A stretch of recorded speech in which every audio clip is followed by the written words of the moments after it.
Bonjour. Bienvenue sur la chaîne Soma Bible. Aujourd'hui, nous sommes heureux de vous présenter la leçon 13 de l'école du sabbat pour le troisième trimestre de l'année 2024. Avant de commencer cette leçon, n'oubliez pas de vous abonner et de cliquer sur l'icône du pouce levé pour soutenir notre mission de diffusion de l'enseignement de la Bible dans le monde entier. Mes amis, Jésus revient bientôt. Le titre de cette leçon. Le Seigneur ressuscité. Prions. Notre Père céleste, nous te remercions pour cette leçon. Nous demandons à ton Esprit Saint de nous guider et de nous aider à comprendre cette leçon. Aide-nous à la mettre en pratique. Nous te prions au nom de Jésus. Amen. Notre texte clé se trouve dans Marc, chapitre 16, verset 6. Mais il leur dit, ne vous inquiétez pas. Vous cherchez Jésus de Nazareth, qui a été crucifié. Il est ressuscité. Il n'est pas ici.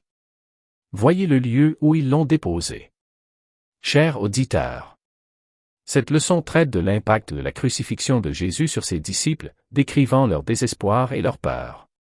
Elle explore ensuite les événements qui ont suivi sa mort, en se concentrant plus particulièrement sur la résurrection telle qu'elle est racontée dans Marc 16. L'étude est divisée en 3 parties. Première partie. Le moment de la résurrection de Jésus est la raison pour laquelle les femmes se sont rendues dans son tombeau le dimanche matin, en mettant l'accent sur la manière dont les adventistes peuvent célébrer cet événement sans approuver le détournement théologique de la sacralité du dimanche. Deuxième partie. Une analyse des premiers versets de Marc 16, les reliant à un thème central de l'évangile de Marc. Troisième partie. Une étude du reste de Marc 16, en se concentrant sur la mission qu'il présente pour répandre l'Évangile dans le monde entier. Leçon du dimanche, se réjouir de la résurrection. Cette leçon examine les événements de Marc 15, versets 42 à 16, en mettant l'accent sur l'ensevelissement et la résurrection de Jésus. Jésus est mort le vendredi après-midi et a été enterré rapidement avant le sabbat. Pendant le sabbat, Jésus s'est reposé dans la tombe et ses disciples se sont également reposés, conformément au commandement. Le dimanche matin, les femmes se sont rendues au tombeau pour achever l'ensevelissement, mais elles ont constaté que Jésus était déjà ressuscité. Bien que les premiers chrétiens, au IIe siècle, aient commencé à considérer le dimanche comme sacré en raison de la résurrection, le Nouveau Testament ne soutient pas le caractère sacré du dimanche. Au contraire, le mémorial de la résurrection de Jésus est le baptême, qui symbolise la mort et la résurrection à une vie nouvelle. Romains 6, verset 4. Malgré les idées fausses sur le culte dominical, la résurrection de Jésus le dimanche devrait être une source de joie pour les adventistes, affirmant la victoire de Jésus sur la mort et la promesse de la vie éternelle. Leçon du lundi. La pierre a été roulée. La leçon de lundi compare les récits de résurrection de Marc 16, versets 1 à 8, et de 1 Corinthiens 15, versets 1 à 8, en mettant l'accent sur la mort, l'ensevelissement et la résurrection de Jésus, ainsi que sur ses apparitions aux témoins. Bien que chaque évangile offre des perspectives différentes, ces éléments essentiels restent constants. La résurrection est souvent accueillie avec scepticisme, mais il y a plusieurs raisons pour lesquelles elle est crédible. La croyance en un Dieu créateur rend la résurrection plausible, car le même Dieu qui a créé la vie peut ramener Jésus d'entre les morts. Le tombeau vide est un fait, même reconnu par certains athées, et contredit les affirmations selon lesquelles le corps aurait été volé par les disciples. En outre, l'idée que les disciples aient pris le corps n'est pas convaincante, puisqu'ils auraient été arrêtés et que les chefs religieux savaient qu'ils ne l'avaient pas volé.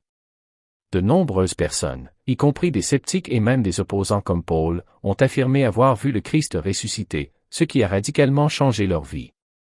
En outre, la croissance rapide de l'Église chrétienne, fondée sur la croyance en Jésus ressuscité, témoigne de la conviction de ceux qui ont été témoins de sa résurrection ou qui y ont cru. Ces personnes étaient prêtes à mourir pour cette croyance, chose improbable si elles savaient qu'elle était fausse. Dans l'ensemble, ces facteurs appuient fortement la réalité de la résurrection de Jésus. Leçon du mardi, les femmes au tombeau. La leçon se concentre sur les femmes qui, après avoir assisté à la crucifixion de Jésus, ont attendu la fin du sabbat pour se rendre à son tombeau afin d'oindre son corps. Leur cœur était lourd de chagrin et elles ne s'attendaient pas à sa résurrection, malgré ses promesses antérieures. En découvrant le tombeau vide, les femmes ont d'abord été effrayées et confuses, ne partageant pas immédiatement ce qui s'était passé. Dans l'évangile de Marc, il y a un thème récurrent dans lequel Jésus demande aux gens de garder le silence sur son identité et ses miracles. Tout au long de son ministère, il a souvent dit à ceux qu'il guérissait, et même à ses disciples, de ne pas révéler qui il était. Il s'agissait vraisemblablement de lui laisser le temps nécessaire pour achever son œuvre conformément aux prophéties. Cependant, après la résurrection, ce silence a été rompu. Au début, les femmes ont eu peur et se sont tues, mais à la fin de l'Évangile, le message de la résurrection de Jésus se répandait partout et ses disciples prêchaient activement, Dieu confirmant leur message par des signes. Ce passage du silence à la proclamation marque un changement important dans le récit. Leçon du mercredi, apparition à Marie et aux autres. La leçon de mercredi nous éclaire sur l'importance du fait que des femmes, en particulier Marie-Madeleine, ont été les premières à être témoins de Jésus ressuscité, ce qui ajoute de la crédibilité au récit de la résurrection, car les femmes n'étaient pas considérées comme des témoins fiables dans l'Antiquité. Si l'histoire avait été inventée, des hommes auraient probablement été nommés comme premiers témoins.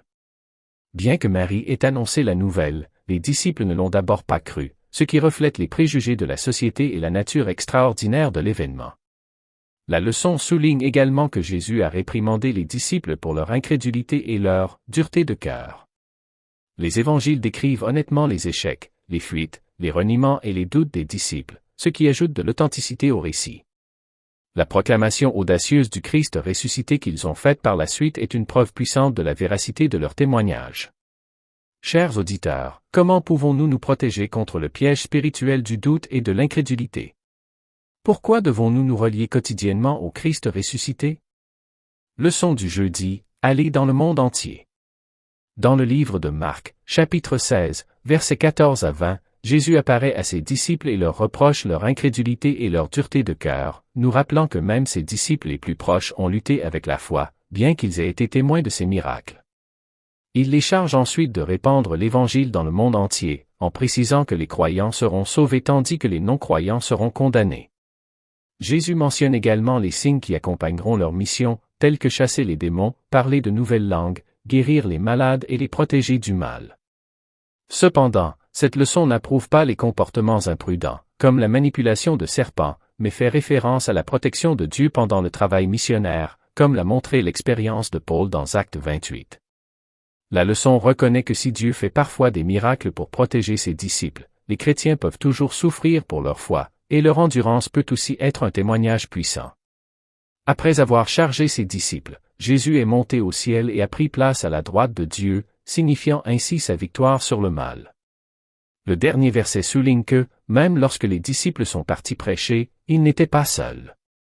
Jésus a travaillé avec eux et a confirmé leur message par des signes, tout comme il continue à soutenir les croyants aujourd'hui dans la diffusion de l'Évangile.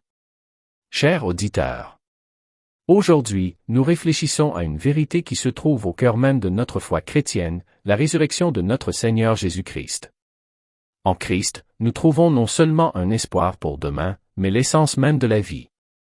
La vie perdue à cause du péché a été restaurée par lui, et il offre cette vie en abondance à tous ceux qui croient. Jésus est la source de la vie. En lui se trouve la vie éternelle, la vie qui ne peut être vaincue par la mort. Par sa victoire sur la croix et sa résurrection, Jésus nous a assuré la promesse de la vie éternelle.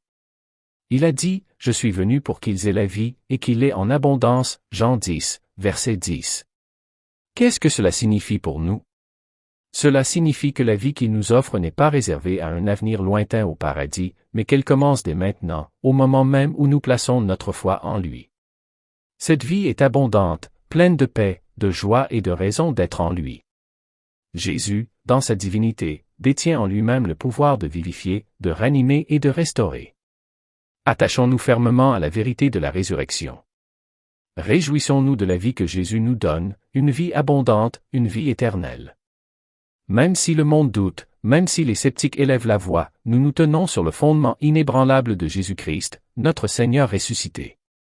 À la fin de cette leçon, souvenons-nous des paroles de Jésus, « Je suis la résurrection et la vie.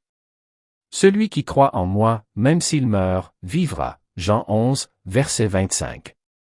Puisse Dieu nous aider à marcher dans la confiance de cette promesse et vivre comme des témoins de la puissance de la résurrection. Amen. Amen.